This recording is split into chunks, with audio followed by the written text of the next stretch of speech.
General incompetence was planned in his next campaign. He wanted it to be a good one. In particular, he wanted to gain the greatest amount of something in return for the smallest amount of something else.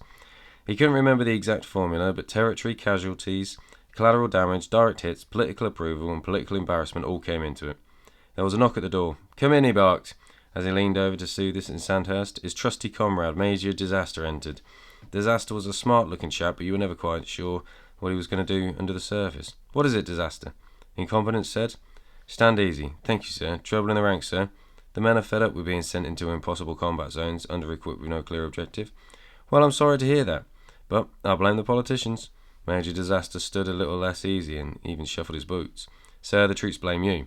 I understand how difficult your position is, but the men on the ground don't care. They've begun to take their frustrations out on the local population, and there's been a couple of nasty incidents, sir." "Good Lord, Disaster."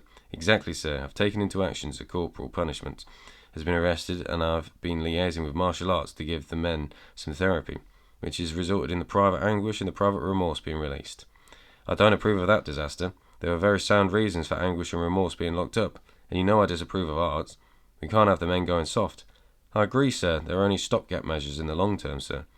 "I think you may have to go, sir." "You mean resign the army without a general incompetence? But that's unthinkable." "Sometimes the unthinkable must be thunk, sir. The Bismarck was once unthinkable."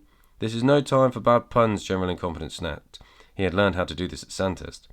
He stroked his moustache and contemplated what was wondering if the Major was quite trusty after all. Perhaps a coup was being planned. Perhaps Disaster would succeed Incompetence, and that wouldn't be the first time.